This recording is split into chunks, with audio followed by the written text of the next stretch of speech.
Welcome to 108 news Telugu బులెటిన్ల ముందుగా headlines. Vijayawada ముప్పు ప్రాంతాల్లో హెలికాప్టర్ల ద్వారా ఆహారం పంపిణీ. వరద బాధితులకు 100 కోట్ల సాయం. ఉద్యోగుల JAC chairman V Lachireddy. AP విజయవాడను వదలని వరద బాధితుల కోసం సరికొత్త నిర్ణయం. పాలమూరు రంగారెడ్డి ప్రాజెక్టుకు వరద ముప్పు. నీట మునిగిన వెంకటాద్రి పంప్ హౌస్. నగరంలోని వరద ముప్పు ప్రాంతాల్లో సహాయక చర్యలు కొనసాగుతున్నాయి. హెలికాప్టర్ల ద్వారా ఆహారాన్ని జారవిడిచే కార్యక్రమాన్ని అధికారులు ముమ్మరం చేశారు. వాయుసేనకు చెందిన హెలికాప్టర్ల ద్వారా ఆహారం, తాగునీరు, మందులను పంపిణీ చేస్తున్నారు.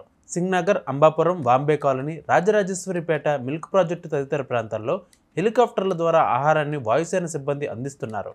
విజయవాడ వరద ప్రభావిత ప్రాంతాల్లో సహాయక చర్యలు వేగవంతమయ్యాయి. సీఎం చంద్రబాబు ఆదేశాలతో మరో 200 మంది ఎన్డీఆర్ఎఫ్ బలగాలు రంగంలోకి దిగాయి.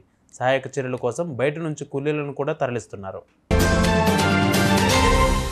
రాష్ట్రంలో కురుస్తున్న వర్షాలతో భారీగా ఆస్తి, ప్రాణ నష్టం జరిగిందని తెలంగాణ ఉద్యోగుల joint action committee chairman V Lachireddy అన్నారు. ప్రభుత్వం సహాయక చర్యలను ముమ్మరం చేసిందని పేర్కొన్నారు.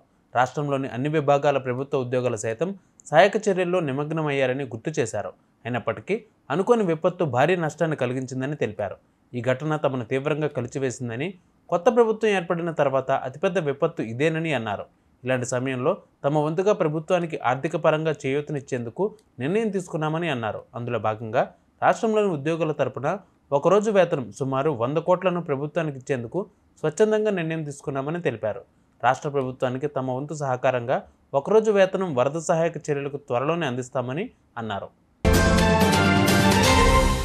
ఆంధ్రప్రదేశ్లో ముఖ్యంగా విజయవాడలో వరద విలయం కొనసాగుతోంది. ముఖ్యమంత్రి చంద్రబాబు నాయుడు రెయిన్బవళ్లు వరద సహాయక కార్యక్రమాల్లో దగ్గరుండి స్వయంగా పర్యవేక్షిస్తున్నారు. ఈ క్రమంలో ముఖ్యమంత్రితో మంత్రులు సమావేశమయ్యారు. ముఖ్యమంత్రి జరిగిన సమావేశంలో కీలక నిర్ణయం తీసుకున్నారు. మంత్రులు ఎస్కాట్ వాహనాలు విత్డ్రా చేసుకోవాలని మంత్రి నారా లోకేష్ ప్రతిపాదించారు. లోకేష్ ప్రతిపాదనను మంత్రులు అంగీకరించారు. వరద పరిస్థితులను గమనించి మంత్రులు ఎస్కాట్ వాహనాల సహాయక కార్యక్రమాలను వినియోగించాలని నిర్ణయం తీసుకున్నారు.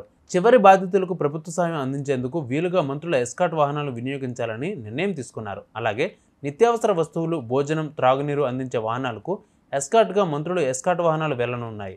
లోకేష్ మంచి ఐడియా ఇచ్చారని తోటి మంత్రులు అభినందించారు. సీఎం చంద్రబాబుతో కలిసి మంత్రులు, ఎమ్మెల్యేలు కూడా వరద సహాయక చర్యలో పాల్గొంటున్నారు.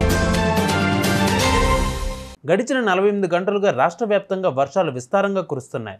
ఇక ఉమ్మడి మహబూబ్ నగర్ జిల్లాతో పాటు నాగర్ కర్నూలు జిల్లాలో కూడా ఎడతెరిపి లేకుండా నిరంతరాయంగా వానలు దంచుకొడుతున్నాయి.